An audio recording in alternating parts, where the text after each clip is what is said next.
Players stopped on the field in the 6th minute of Wednesday night's National Women's Soccer League games and linked arms in a circle to demonstrate solidarity with two former players who came forward with allegations of sexual harassment and misconduct against a prominent coach. Tonight, we reclaim our place on the field, because we will not let our joy be taken from us, the NWSL Players Association said in a statement released Wednesday night. But this is not business as usual. The league returned to the field Wednesday night after calling off last weekend's games while it came to terms with the allegations leveled last week against former North Carolina Courage coach Paul Riley, who was subsequently fired. Earlier Wednesday, the owner of the Courage apologized for the franchise's failure to create an environment where players felt safe in coming forward. Courage owner Steve Malik's statement in an open letter was the team's first public comment beyond the announcement of Riley's dismissal last Thursday. The allegations rocked the league and led to the resignation of National Women's Soccer League Commissioner Lisa Baird. Malik said in his letter that the Courage conducted due diligence in retaining Riley and the coaching staff after Malik bought the team in 2017. We were made aware of an investigation into Mr. Riley's behavior in 2015 and was subsequently assured that he was in good standing, Malik wrote. During his employment with the Courage, we had no knowledge of allegations of sexual harassment or coercion. When we learned of the horrific allegations in last week's reporting, we took those seriously and immediately terminated Mr. Riley.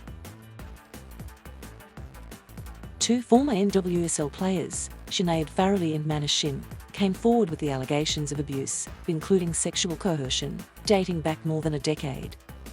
The allegations were detailed last week in a story by The Athletic. Riley has denied any inappropriate behaviour.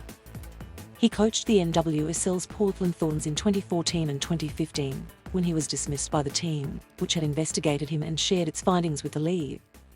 Riley then became coach of the Western New York Flash for a season before the team was sold and moved to North Carolina in 2017. At the Courage match at home against Racing Louisville on Wednesday night, 12-year-old fan Julia Carolan said she wanted to convey very supportive energy for the Courage. She and her mother are season ticket holders. They carried various signs, including one that read "No More Silence" as they prepared for the first game back since the stunning news. "I think it's important we speak out in support," Carolan said. "We were very ready to see our players back and support them." Gotham FC's game against the Spirit was played in Philadelphia in honor of veteran forward Carly Lloyd, who is retiring at the end of the season. Lloyd grew up across the Delaware River in Delran, New Jersey. The celebration was understandably muted. "I hope and wish that this is a huge reset for this league, and to just start doing things right from the top down. I think that's the most important thing. We as players deserve the best," Lloyd said. "I'm going to be leaving this sport and all of these women deserve to have the best, to be playing on the best playing surfaces, to have the best coaches, to have the best owners. I am hopeful that that can happen." The Thorns, who played Wednesday night at home against the Houston Dash, issued a statement before that game which called, in part, for General Manager Gavin Wilkinson to be placed on administrative leave. More broadly, "We envision a league in which a safe work environment is paramount, players' voices are the driving force towards growth, accountability is swift, fair and thorough. All clubs within the league are going everything in their power to act in the best interest of players, and where all players are free to play the game they love with joy," the team said. Shortly after the team's statement, Wilkinson was placed on leave from Thorns activities pending the results of an independent organisation.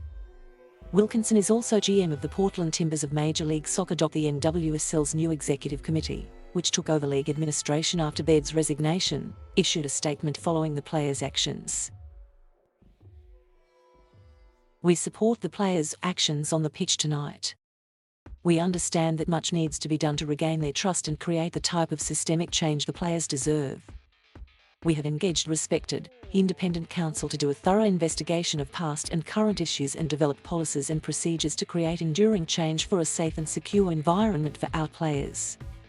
Riley's firing was the latest in a string of recent scandals involving the NWSL, the top women's professional soccer league in the United States. Washington Spirit coach Richie Burke was fired last week for violations of the NWSL's anti-harassment policy detailed in the Washington Post. OL Reign coach Farid Pinstati was asked to resign in July after inappropriate comments made during practice.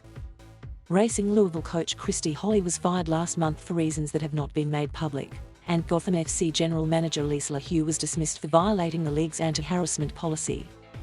She has denied the allegations. US Soccer and FIFA have announced investigations into the league's handling of the Riley matter.